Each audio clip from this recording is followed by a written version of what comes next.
Аймгийн Монгол Ардын намын дэргэдэх нийгмийн ардчлал Монголын залуучуудын холбооноос нийгмийн ардчлалын зис сарна айныг өрнүүлж мянган хүүхдэд шинэ жилийн биелэг гардуулаа өгөх арга хэмжээг зохион байгуулсан билээ. Нийгмийн ардчлал Монголын залуучуудын холбооны залуусын гаргасан санаачлагыг Монгол Ардын намын байгууллага дэмжиж нэг өдөр баяр тэмдэглэж өнгөрүүлэхийн оронд тусламж дэмжлэг шаардлагатай байгаа айл өрхөд туслахыг зорилгоо болгожээ. Мөн Эрдэнэтийн өнгө 2014 оны шилдэгүүдэд тодруулсан үйл ажиллагааг 12 дугаар сарын 30-ны өдөр зохион байгуулсан юм а. 2014 оны Монгол Ардын намын шилдэг Ахмад гишүүнээр долцсон шилдэг аймгийн иргэдийн төлөөлөгчдийн хурлын төлөөлөгчөөр Ганбат, Монгол Ардын намын 2014 оны шилдэг сумын иргэдийн хурлын төлөөлөгч шилдэг залуу гишүүнээр Очирбат, шилдэг эмэгтэй гишүүнээр Цэцгээ, шилдэг багийн засаг даргаар Динж багийн дарга Наранбаяр нар тус шалгарлаа. Энэ мэтээр улирч буй 2014 оныхаа ажлаа дүгнэж оны шилдэгүүдээ тодрууллаа. Орхон аймгийн иргэдийн төлөөлөгчдийн хурлын төлөөлөгчийн хувьд, тэргүүлэгчийн хувьд бол хурлынхаа байгууллагын бодлого шийдвэрийг боловсруулах тул идэвхтэй оролцсон байгаа. За миний одоо шууд оролцоотойгоор мэддэг суурилсан Эрдэнэт гэдэг хөтөлбөр. За дээр нь нутгийн удирдлагын үйл ажиллагааны шалгуур үзүүлэлт, тооцох аргачлал. За мөн хагаан бүсийн аймагуудын иргэдийн төлөөлөгчдийн хурлын одоо зохион байгуулсан ол практикийн баг хурал илтгэл тавьсан гэдэг.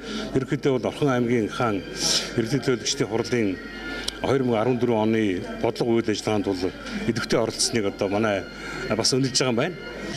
Бидний үеийн Ахмад гишүүд чинь тухайн үед одоо дандаа үйлчлэгээнийхээ салбарт тэргүүний ажилтай манлай гишүүдийг одоо шалгаруулж намд хэлсүүлдэг байсан.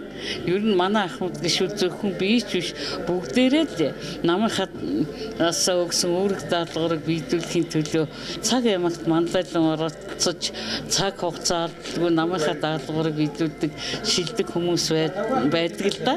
Тэгвэл тэдгэрийн дотроос намайг одоо миний бүтээсэн бүтээлийг маань онцлон энэ оны шилдэг Ахмад гишүүнээр шалгаруулсан явдалд баярлаж талархснаа илэрхийлье. Миний би энэ Монгол Ардын намын Зэстогийн намын өрийн даргын ажлыг аваад 2 дахь жилийн үргэлжлэж байна. Энэ хугацаанд намын өрийн гишүүд болон Зэстогийнхаа иргэд сонгогчтойгоо хамтраад чамгүй маш олон ажлуудыг зохион байгуулж ажилласан байгаа. Тэгээд энэ хүч хөдөлмөрийн минь намын зүгээс үнэлж Зэстогийн одоо намын өрийн шилдэг дараагаар оны шалгаруулсан байна. Сэтгэл маш өндөр байна.